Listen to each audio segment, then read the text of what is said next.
And we were supposed to be contemplatives who had an apostolic life that was dedicated to the teaching of women. And actually, she herself had been brought up the way her Jesuit brother had been brought up. So she knew Latin and Greek, and she was a real scholar. And she believed that women had heads, and that they were meant to have an intellectual training as well as to, soul fine theme. Right. So her schools were rigorous as far as the intellectual side of it was concerned. I think and she expected as much of them as the Jesuits would expect of the boy. Right. She thought they were equally capable, and so she held them to it. Right. Because her brother had brought her up to be that way. So she thought women are capable of this kind of strong learning. Right. So she gave it the best she had, which was very good. Now, was there much instruction with regard to prayer then, or did you figure that out yourself? How you wanted to talk to God was something you made up on? It was taken very seriously, and we had meetings together as young religious, and we also had individual direction, spiritual direction with the superior.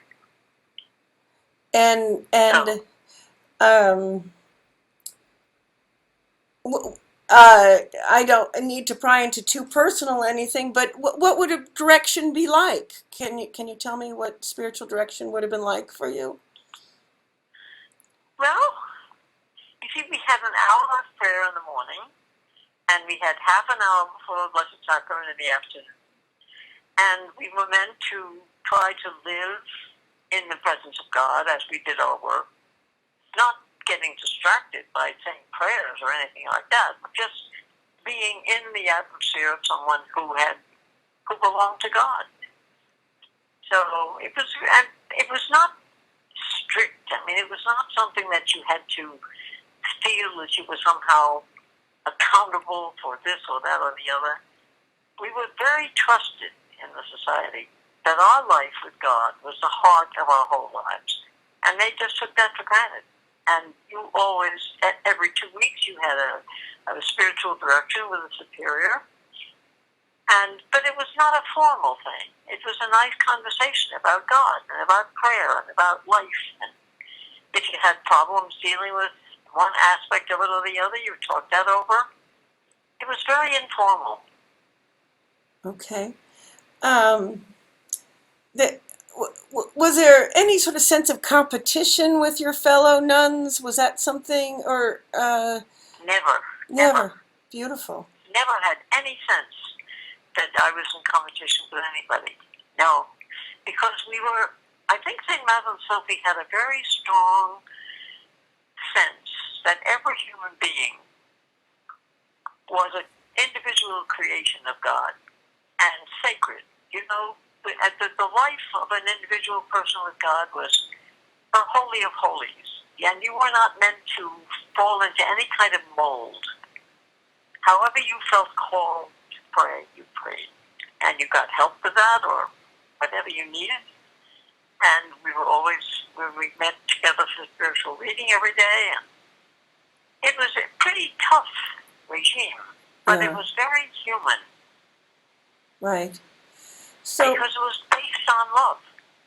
Because the devotion to the Sacred Heart, which is the heart of our own spirituality, is based on love. That God really loves each of us individually, and that our relationship with God is personal as well as common. And that it's a friendship. And an individual personal call, no two alike. Right. Okay, so you were in Connecticut for 5 years, and then where did you go after that? Well, they thought to go to probation right before profession.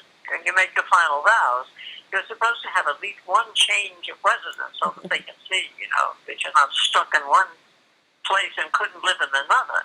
Okay. So the last 6 months I went to Kansas and lived there then I went to probation in Rome. Okay. And What did you think of Rome? How did you? I never thought of Rome. We were supposed to be so cloistered that we lived in our convent in the room. It was the Via Nomentana, beautiful old building with a nice big park outside, so that we could walk around in the beautiful Roman spring. But we were cloistered. I mean, we really were. So we didn't have any expectations of going and seeing all of the sights in Rome. Okay. But we were taken around to a few. All right. Most of the basilicas. So you weren't at the top of the Spanish Steps. You weren't in that school at the top of the Spanish. The Trinità dei Monti, no. We visited it because the shrine of Mater Admirabilis there. Mm-hmm. That Pauline Pedro painted that fresco, and it's on the wall there at the Trinità dei Monti. So that's a kind of special place of pilgrimage for Sacred Heart children as well as nuns. Yes, yes. Now, so after Rome, then what happened? Well, it was really funny because I had spent my whole first 5 years of aspirateship at the Rome. So I thought, I'll surely go to a different place after profession. But I didn't. I was sent back to the Rome. Okay. So I said, oh.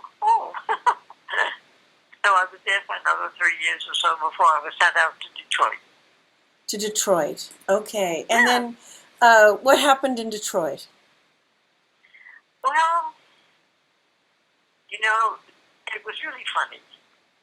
Mother Bodkin came down to see me one day at Norton, and I was professed by that time. I'd been sent back there after profession, so I was about two years professed or so.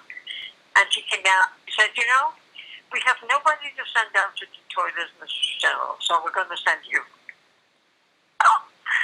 Oh, that made me feel really great. I didn't know a thing about administration but I guess she thought I could learn, and Mother Wanslow had been the Mr. General out there for 25 years, so she would be out there as superior, and she would show me what to do. And I'm sorry, I couldn't hear what your title was there at the. And we called the headmistress Mistress General. Mistress General, right. Yeah. So you're the Mistress General and a very young woman. Yeah. And in so the early 30s. Does that mean out that? There. Does that mean that you had to start giving spiritual direction? Well, no, because that was the superior's job. I was the principal of the school. Okay. I wasn't the superior. All right. So you had several mothers reporting to you as well as faculty then, at that point. What do you mean? Well, you had people reporting to you. Oh, well, that's it. Yes, I mean, they sent me to Fordham for 5 years in the summer to get a master's degree in administration, in educational administration, and that's because the New York Central Association, which accredited our schools out there, required that degree for someone who was going to head the school. So I had my master's in education, MS, Master of Science in Education from Fordham. So I was, I had the credentials to be the head of the school out there. Right. What but were I really do for nothing. Don't tell anybody. But I really, I really did. You jumped in. I jumped in. Yeah. And with wonderful person like Mother Wanslow, who'd been in that job for about 25 years. Why, she would, in those days, you had special places in the stalls that she was the superior of the house by then, so she knelt in the first stall, and then I was supposed to kneel in the second one. But she'd keep forgetting that she wasn't this Mrs. General anymore. So instead of going over to the superior stall, she'd still kneel in the one she had before. So I'd kneel down on the ground. And I'd come back from communion. I'd see her kneeling in what was supposed to be my stall. I'd say, that's okay. So I just kneel down in the aisle, and that was the first time I felt at home. I thought, this is where I really belong.